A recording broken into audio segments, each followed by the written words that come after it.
Assalamualaikum, balik lagi bersama kita.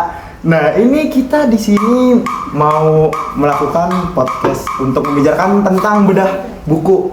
Nah, bedah bukunya itu tuh dua buku gitu ya, yang bisa dibilang lumayan terkenal lah ya. Itu tuh ada novel Habibie Ainun karya Baharudin Jusuf Habibie sama Negeri Para Berdebah karya Terelie. Nah, sebagai gua di sini host, nama gua Rehan Aidil Akbar. Nah, di sini tuh kita udah kedatangan 4 bintang tamu ya. Coba dong kakak-kakak perkenalin dulu namanya siapa-siapa aja. Dari siapa dulu nih? Dari kamu dulu deh ya. Oke. Perkenalkan, nama aku Adina Angela Ilmi.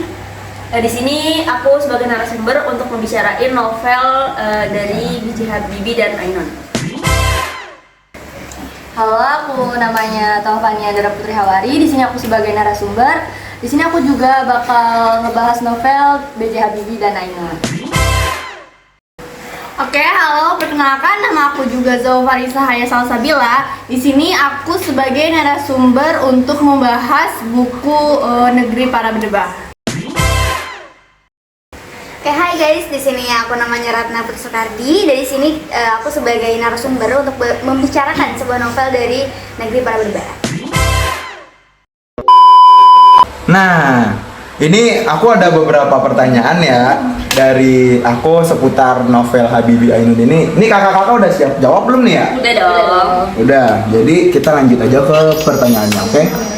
Pertanyaan pertama, bagaimana perjalanan cinta antara Habibie dan Ainun yang digambarkan dalam novel ini? Oke, perjalanan cinta kan.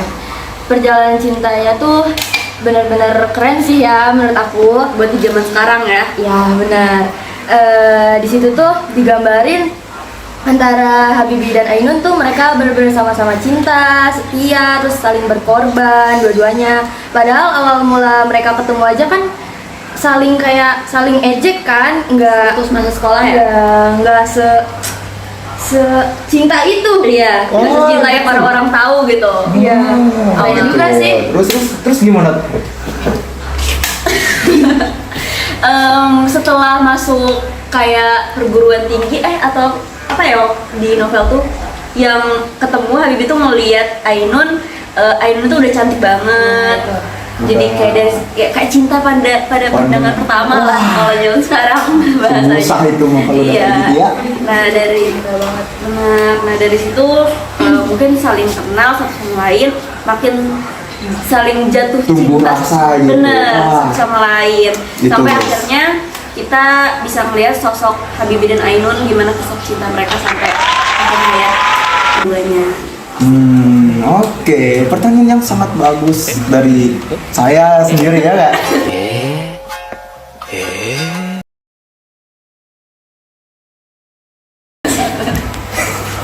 Pertanyaan kedua yang saya punya, apa sih yang mendorong Habibie untuk menulis novel ini setelah kepergian Ainun? Menurut kakak-kakak nih apa gitu?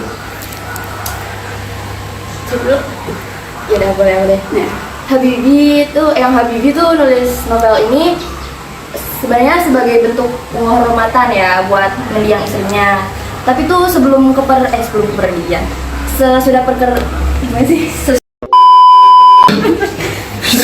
jadi tuh sesudah kepergiannya Ainun kan beliau pasti stres banget kan, sampai akhirnya dibawa ke psikiater.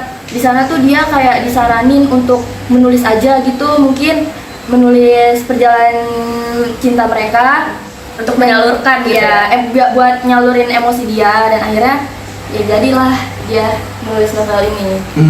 Gitu. Udah segitu aja jawabannya.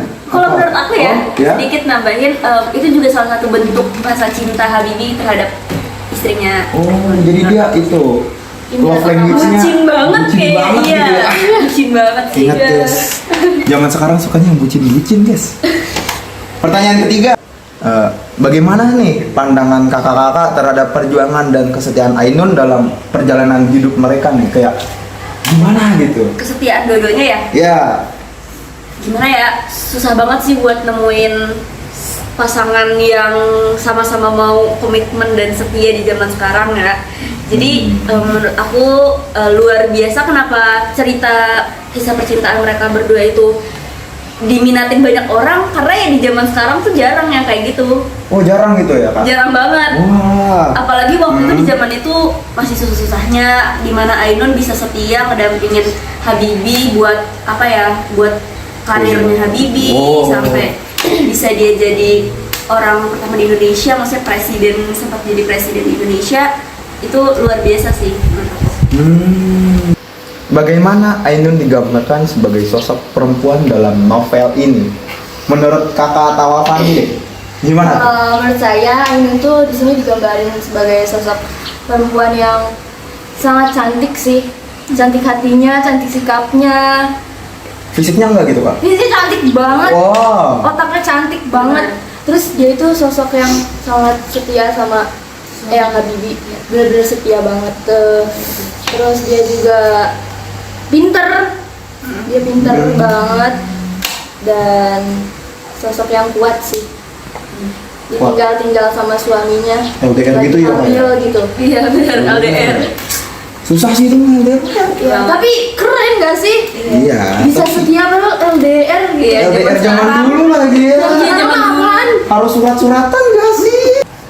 Nah, pertanyaannya adalah apa aja momen paling mengharukan antara Habibie dan Ainun yang diungkap dalam novel ini nih? Apa aja? Banyak banget. Ini salah satunya ya. Buat aku tuh yang paling mengharukan tuh waktu lagi di ICU. Waktu si Ainunnya itu lagi sekarat. Iya iya. Udah aku sekarat ya.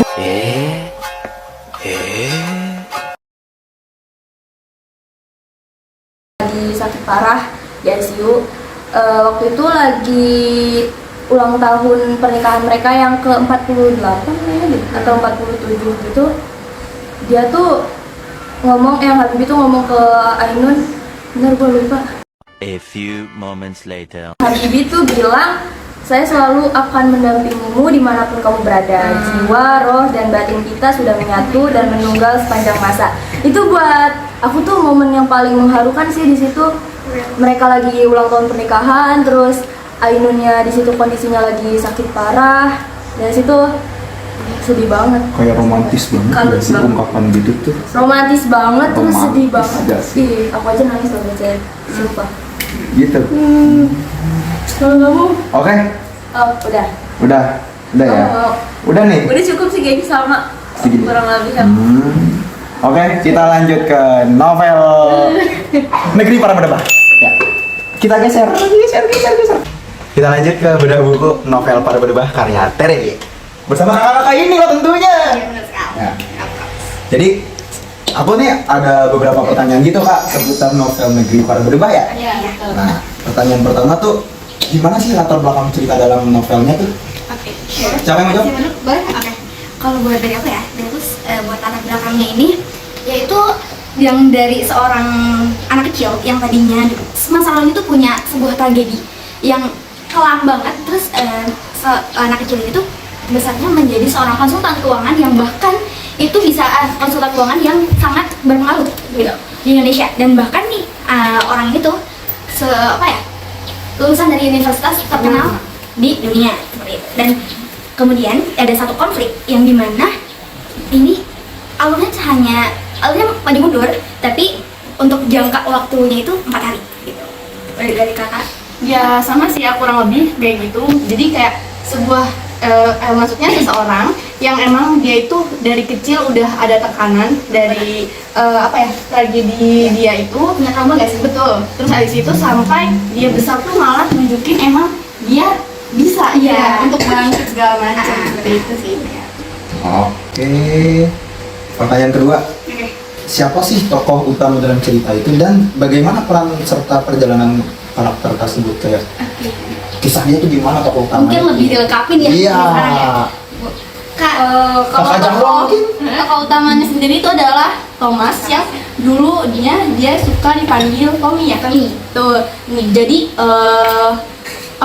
gimana sih Thomas ini juga tuh Sama saya dia bukan. bukan dong, Oh, bukan bukan. Thomas Oke. Thomas Thomas yang Soyer. ada di iklan ini. Jadi dia emang Jadi bisa mengabarkan ya, dari aku tuh sebenarnya Thomas ini dulunya namanya Tommy. Tommy itu di masa kecil, tapi dulu tuh dia punya kejadian kelam di keluarga dia.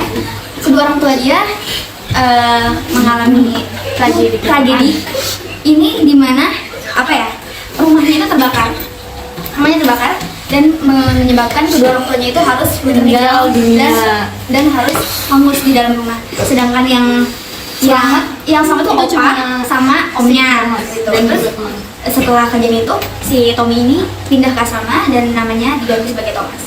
Dia sekolah di asrama, setelah itu dia melanjutkan pendidikannya di luar negeri di universitas ternama di dunia. Kemudian sampai sekarang dia bisa menjadi seorang konsultan keuangan yang sangat berpengaruh mungkin di Indonesia, dan juga banyak orang yang sangat termotivasi oleh beliau karena beliau juga parasnya tampan of course, dan juga sehat juga. Ya, jadi kayak emang kata-kata dia itu banyak memotivasi orang gitu. Dan jangan diragukan soal otaknya sih. Otaknya that's really benar-benar cerdas banget, that's smart gitu. Pintar gitu ya, Pak? Iya betul. Dan apa ya, buat konflik di sini tuh terjadi di salah satu bank swasta. Di sini dia membantu permasalahan bank swastanya, kemudian menyelesaikannya, dan sayangnya penyelesaiannya itu nggak cuma di novel ini, sebetulnya banyak. Udah ya? Iya. Jadi rumit banget gitu ya? Iya, Kayak betul. perjalanan hidupnya itu terlalu kelam gitu. Banget.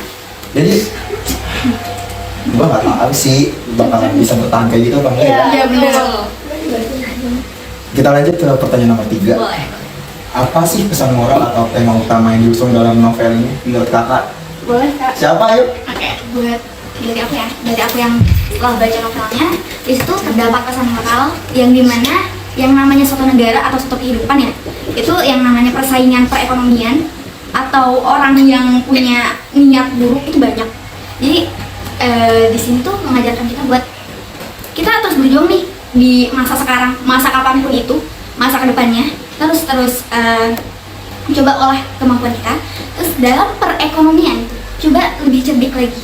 Dan biasanya di dalam dunia perekonomian tuh banyak orang-orang yang berburu mbak, bisa diistilah kayak gitu. Jadi hati-hati aja kayak gitu. Cukup sih. Makanya ada yang boleh tambahin? Oh sama? Iya, seperti itu. Oke, kita lanjut ke pertanyaan nomor 4 ya. Gimana sih konflik utama dalam cerita ini tuh dan berkembang dan letaknya tuh gimana gitu? Kayak serunya tuh di mananya gitu loh. Jadi konflik dia itu kan emang si Thomas ini kan dia emang ingin konsultan keuangan. Benar. Terus juga ada suatu apa ya, cerita di sini tragedi bahwa dia itu ada om, dan omnya ini juga punya bank, namanya itu Bank Semesta. Dan di bank ini tuh si ini kena apa ya, kayak Korupsi gitu? Konflik iya bisa. Ada pokoknya ada satu problem yang emang problemnya tuh sangat-sangat membawa dampak besar ya banget betul. gitu. Dan di sini juga tuh apa ya, omnya itu meminta bantuan kepada si Thomas ini, cuma Thomas itu masih mikir awalnya karena si omnya ini tuh dia mikir bahwa omnya ini adalah dalang dari dimana awal dia kena apa ya, trauma dan tragedi yang waktu dia masih kecil itu, seperti itu. Gitu. Ini ada pertama nih si Om Lim ini ya. Omnya by the way omnya itu namanya Om Lim. Dia tuh pemilik perusahaan bank semesta atau bank swasta di Indonesia. Nah dia tuh datang ke asrama buat nemenin si Thomas. Awalnya Thomas itu nggak mau buat bantuin Om ini karena dia pikir ya kayak Zahwa tadi bilang, dia berpikir kalau omnya itu dalam dari tragedi di mana ayahnya sama ibunya tuh meninggal. Ya, ini kecilnya Ya. itu. Tapi karena istri Om Lim ini, yaitu Nyonya Lim, itu keadaannya makin memburuk karena mungkin shock perusahaan suaminya harus mengalami kejadian buruk, banyak problem, dan harus bahkan melibatkan dia yang harus tangkap polisi gitu. Jadi dia dengan mungkin tergerak ya, betul. artinya tergerak buat membantu. Dan yang paling hebatnya, dia cuma punya waktu 2 kali 24 jam untuk bisa Menyelesaikan masalahnya. Itu keren banget. Iya, pokoknya dia tuh Thomas nih berhasil untuk membawa kabur Om Lim dari kejaran polisi. Walaupun ini banyak banget kayak banyak mesin yang harus kejaran sama polisi, tapi dia berhasil kayak karena mungkin strategi yang dia bikin tuh kayak bener-bener cerdas banget. Iya, kayak betul. gitu. Saking cepetnya. Kayak gitu. Strategi sama orang dalam nggak sih? Iya, bener banget. Iya, itu deh ya. Oke, lanjut ke pertanyaan terakhir atau pertanyaan nomor 5. Gimana sih gaya bahasa atau penulisan Terelia yang tercermin dalam novel ini? Menurut kakak tuh gimana? Apakah gimana gitu? Kalau dari Apa- pribadi ya, kalau dari pribadi dari aku sendiri tuh bahasa yang disajikan sini tuh ada bakunya, tapi asik buat kita baca gitu. Kayak apa ya? Bahasa itu mudah dicerna oleh anak-anak remaja atau dari kalangan usia manapun tuh enak gitu. Dan kalau boleh nambahin, ini tuh termasuk bahasa personifikasi yang dimana benda mati aja bahasanya bisa ditirukan seperti layaknya manusia. Mungkin dari Kak Zafra. Kalau dari aku sendiri sih emang sama ya kurang lebih. Jadi si bahasanya sendiri itu dia mudah dipahami ya sama anak-anak remaja zaman sekarang, dan dari si gaya bahasanya pun asik untuk kayak kita baca nggak ngebosenin. Cuma dari cerita ini tuh ngegantung sedikit. Ya. Ya, jadi dari satu buku ini, jadi kayak ceritanya itu ada yang masih belum selesai. Iya. Ini bakal dilanjutin di novel selanjutnya. Buku selanjutnya gitu. Udah. Iya. Jadi begitu aja acara bedah buku kali ini. Ditunggu episode selanjutnya ya. Oke, sekian dari saya selaku pembawa acara. Apabila ada kekurangan dan kekhilafan mohon dimaafkan. Wassalamualaikum warahmatullahi wabarakatuh dan selamat jumpa.